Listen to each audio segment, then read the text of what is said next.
बिस्मिल्लाहिर्रहमानिर्रहीम अस्सलाम वालेकुम and welcome back to my YouTube channel. This is me Fatima Hashmi. कैसे हैं आप सब? मैं उम्मीद करती हूँ आप सब खैर खैरियत से होंगे, ठीक होंगे और सर्दी को भी भरपूर तरीके से इंजॉय कर रहे होंगे, क्योंकि सर्दियाँ जो हैं वो पूरे ज़ोरों शोर से चल रही हैं और धूप का कोई नामो निशान नहीं है। बस ठंडी हवाएँ हैं, बादल हैं, धुंध है। लेकिन खैर सर्दियों का मौसम जो है वो काफ़ी अच्छा होता है, मुझे तो बहुत पसंद है और मोस्टली लोगों को जो सर्दियों का मौसम है वो बहुत ज़्यादा पसंद होता है। खैर मेरी वीडियो जो है वो काफ़ी टाइम के बाद आ रही है। एक्चुअली हुआ कुछ यूँ था कि मेरी एक रूटीन थी और हर एक बंदे की एक रूटीन होती है, उसको मैनेज उसमें आपने अपनी स्टडी मैनेज करनी होती है, अपना काम मैनेज करना होता है और डिफरेंट जो आपके रोज़मर्रा ज़िंदगी के मामूलात हैं आपने उनको देखना होता है। अब दरमियान में जब विंटर वेकेशंस आ गई तो ये सारी चीज़ें जो है ना वो बिल्कुल डिस्टर्ब हो जाती हैं। पता ही नहीं चलता कि हमारी जो रूटीन थी वो कहाँ कहाँ कैसे कैसे उड़ जाती है। मुझे तो बिल्कुल भी पता नहीं चला और इस रूटीन में मैं बिल्कुल डिस्टर्ब हो गई थी। ना मेरी स्टडी सही से मैनेज हो पा रही थी, ना मैं वीडियो अपलोड कर पा रही थी। बस सर्दी थी और यही था कि बंदा बिस्तर में बैठा रहे और मैं भी ऐसी हो गई थी कुछ। खैर अब जब यूनिवर्सिटीज़ ओपन हो चुकी हैं और यूनिवर्सिटी ओपन हुए तकरीबन 1 हफ़्ता या उससे ज़्यादा तो हो ही गया है, 2 हफ्ते हो गए हैं, लेकिन फिर भी जो हमारी रूटीन है वो वही थी, सही हो ही नहीं रही थी। अब जाके कुछ हमें ख़्याल आया कि हम अपनी रूटीन जो है वो अच्छी कर लें, यानी पहले वाली कर लें। अब हमने आज स्टडी से को भी सही तरह मैनेज किया है और हमने अपनी रोज़मर्रा ज़िंदगी के जो तो डिफरेंट मामूलात होते हैं, यानी अपनी फैमिली को भी देखना था। फैमिली टाइमिंग भी एक हमारी ज़िंदगी का बहुत ज़रूरी हिस्सा होता है। कुछ लोग इसको इम्पोर्टेंस नहीं देते लेकिन देनी चाहिए और ये सब चीज़ें जो है ना वो डिफरेंट तरीके से हमारी जो वो मैनेज हो गई हैं और आज मैं अपनी वीडियो भी अपलोड कर दूँगी इंशाल्लाह। और अब हमारी रूटीन जब सीधी हो चुकी है तो अब आपको मेरी जो वीडियोस भी हैं वो ऑन द टाइम आपको मिला करेंगी।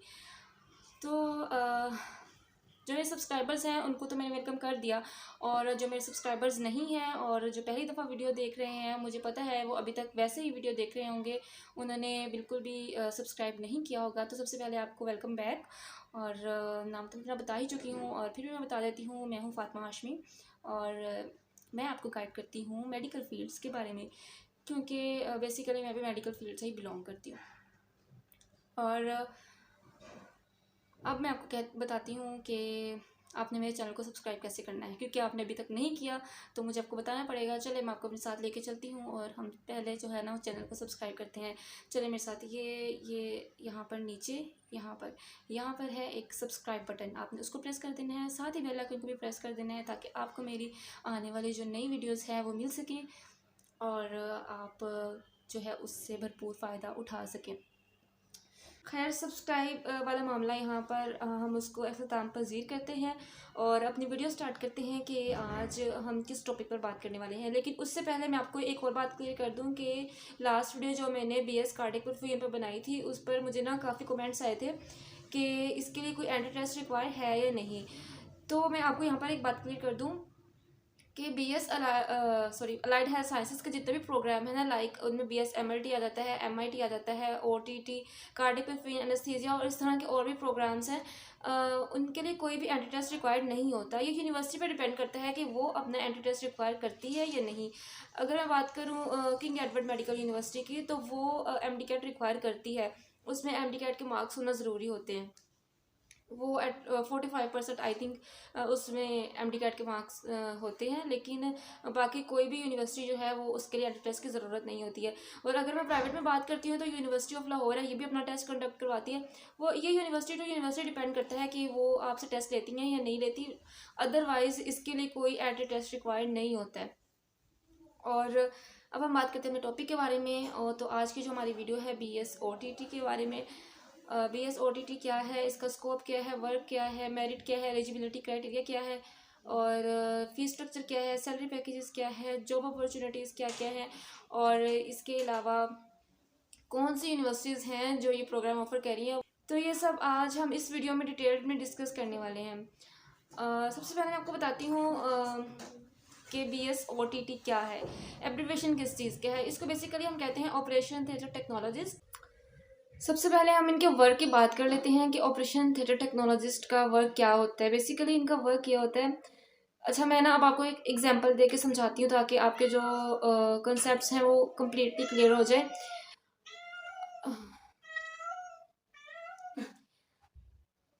तो वो सबसे पहले मैं आपको बताती हूँ। देखिए, फॉर एग्जांपल अब एक ऑपरेशन थिएटर है, वहाँ पर एक सर्जरी परफॉर्म हो रही है। वहाँ पर एक डॉक्टर या सर्जन जो सर्जरी परफॉर्म कर रहा है, वो अकेला तो सर्जरी परफॉर्म नहीं कर रहा होता ना, उसके साथ एक टीम मौजूद होती है।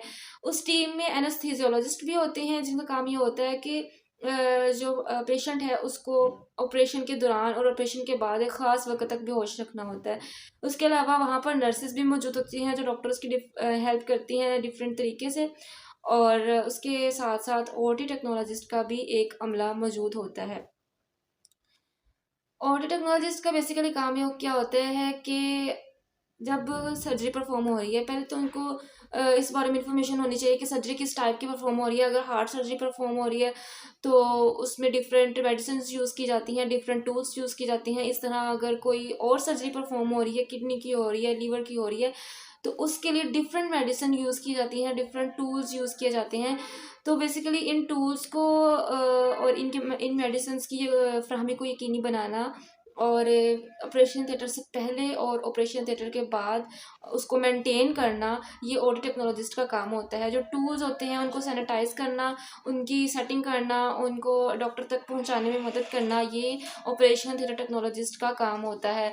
अगर इन शॉर्ट फॉर्म हम इसको कहें तो ये ऑपरेशन थिएटर को हैंडल करते हैं, उसको मैनेज करते हैं, उसको मेंटेन करते हैं।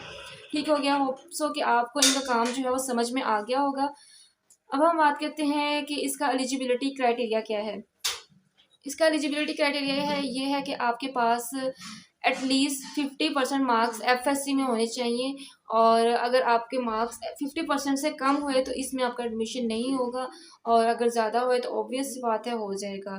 अगर हम इसके मेरिट की बात करते हैं तो जिसका मेरिट गवर्नमेंट सेक्टर में चल रहा है वो है 70 to 80, 81-82% तक अब चला गया है, और with the passage of time ये भी ज़्यादा हो रहा है।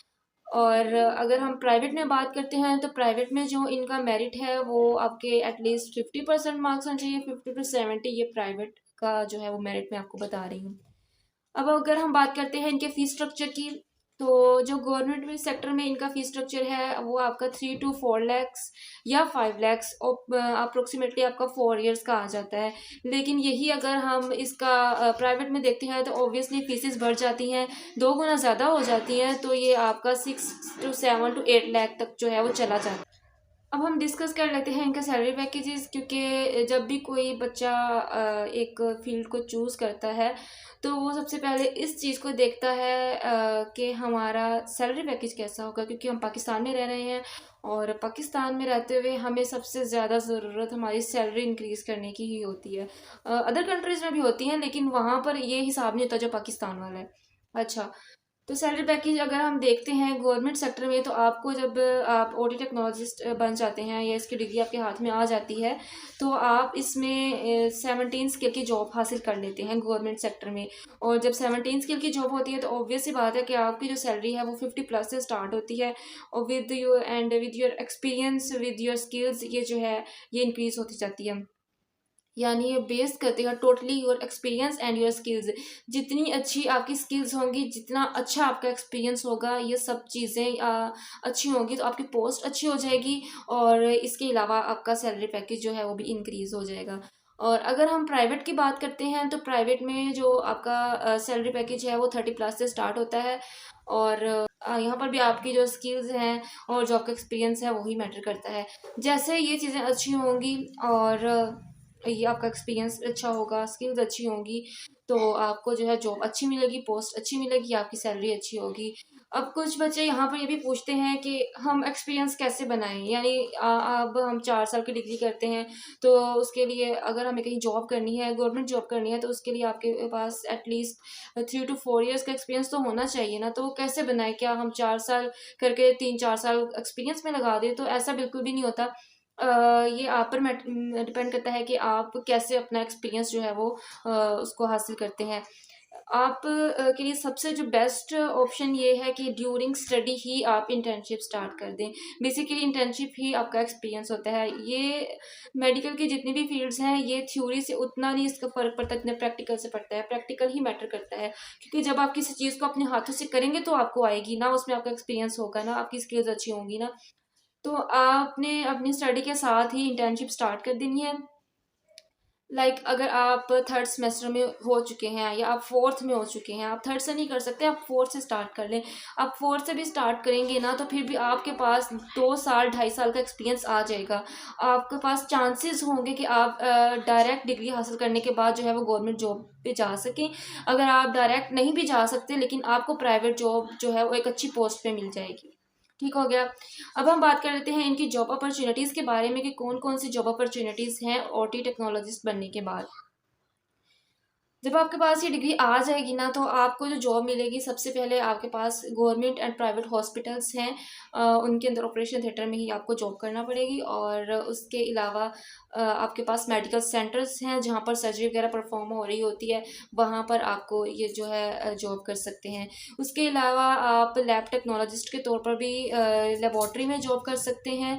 और इसके अलावा आप लेक्चरार भी बन सकते हैं, यानी आप किसी मेडिकल कॉलेज में या जो यूनिवर्सिटी या कॉलेज ओटीटी ऑफर कर रहा है या कोई और मेडिकल प्रोग्राम ऑफर भी कर रहा है तो आप वहाँ भी जॉब कर सकते हैं। ठीक है, लेक्चरार के तौर पर। ये इसकी जॉब अपॉर्चुनिटीज़ थी जो मैंने आपको बता दी। अगर इसके अलावा आपको कोई कहे कि आप ये भी बन सकते हैं, ये भी कर सकते हैं, ये भी कर सकते हैं, तो ये चीज़ नहीं होगी। बस आपके पास यही जॉब अपॉर्चुनिटीज़ हैं। और अब हम बात कर लेते हैं इनकी यूनिवर्सिटीज़ की कि कौन कौन सी यूनिवर्सिटीज़ ये डिग्री ऑफ़र कर रही है। मैं आपको बताती हूँ टॉप यूनिवर्सिटीज़ के बारे में जो ये प्रोग्राम ऑफ़र कर रही होती हैं। मैं आपको ओवरऑल पाकिस्तान में मौजूद यूनिवर्सिटीज़ नहीं बताती हूँ, क्योंकि अगर वो मैं सब बताने बैठ जाऊँ तो वीडियो इतनी लंबी हो जाएगी कि आप भी थक जाएंगे और मैं भी वो सब चीज़ें नहीं बता पाऊँगी आपको। तो सबसे पहले हम बात कर लेते हैं king Edward medical university Lahore. ये गवर्नमेंट में टॉप यूनिवर्सिटी है जो हमें मेडिकल में बीएस ओटीटी ऑफ़र कर रही है। उसके अलावा खैबर मेडिकल यूनिवर्सिटी पेशावर भी हमें बीएस ओटीटी ऑफ़र कर रही है। अब मैं बात करती हूँ सारी यूनिवर्सिटीज़ की। इसमें प्राइवेट और गवर्नमेंट यूनिवर्सिटीज़ दोनों इंक्लूड होंगी। आपके पास आ जाता है तबा heart institute Karachi, Pir Abdul Qadir Shah Jilani university, और उसके बाद university of Azad Jammu and Kashmir.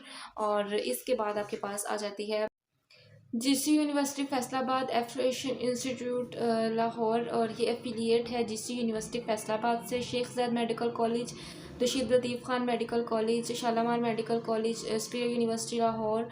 और इसके अलावा आपके पास आ जाती है Noor international university Lahore, FMH institute of allied health sciences Lahore, Rehman institute of medical sciences Islamabad. और इसके अलावा आपके पास आ जाती है Ahmad Islamic university Quetta, Ahmad Islamic university Islamabad, और Khyber medical university of allied health sciences. इसके कैंपसेस हैं, एक इसका सवात में है, एक मर्दान में है, एक सवाबी में है, एक कोहाट में है, और एक इसका कैंपस कुरम में है। गोमल यूनिवर्सिटी डेरा इस्माइल ख़ान। और इसके अलावा आपके पास आ जाती है शिफा तमीर मिल्लत यूनिवर्सिटी इस्लामाबाद। और इसके अलावा आपके पास आ जाता है टाइम्स इंस्टीट्यूट मुल्तान। और इसके अलावा दीगर यूनिवर्सिटीज़ और इंस्टीट्यूट हैं जो ये प्रोग्राम ऑफ़र कर रहे हैं। मैंने आपको सिर्फ टॉप के जो हैं वो बताए हैं। ठीक है, क्योंकि मैंने आपको पहले भी बताया, अगर मैं आपको ओवरऑल ओवरऑल यूनिवर्सिटीज़ के बारे में बता रही हूँ तो फिर ये वीडियो इतनी लंबी हो जाएगी कि आप भी उकता जाएंगे, और मेरे पास भी इतना टाइम नहीं होगा कि मैं आपको पूरे पाकिस्तान की यूनिवर्सिटीज़ के बारे में बताऊँ। तो मैंने आपको टॉप यूनिवर्सिटीज़ के बारे में बता दिया है। ठीक हो गया। और इसके अलावा अगर आपको कोई क्वेश्चन हो इस फील्ड से रिलेटेड या किसी भी फील्ड से रिलेटेड, तो आप मुझे कमेंट सेक्शन में पूछ सकते हैं। और मेडिकल फील्ड से रिलेटेड कोई भी क्वेश्चन हो, लाइक एमडी कैट से कोई भी क्वेश्चन जो है वो आपका हो, तो आप मुझे पूछ सकते हैं। ओके। और मुझे इंस्टाग्राम पे भी फॉलो कर ले, क्योंकि मैं वहाँ पर भी अपनी फील्ड से रिलेटेड जो है वो वीडियोस अपलोड किया करती हूँ। और लाइक कर दें और शेयर भी कर दें और वीडियो में कमेंट भी कर दें अच्छे अच्छे। और आज की वीडियो में बस यही था, और मैं उम्मीद करती हूँ आपको वीडियो भी पसंद आई होगी, और मुझे दुआ में याद रखिएगा। मिलते हैं नेक्स्ट वीडियो में, तब तक के लिए अल्लाह हाफ़िज़।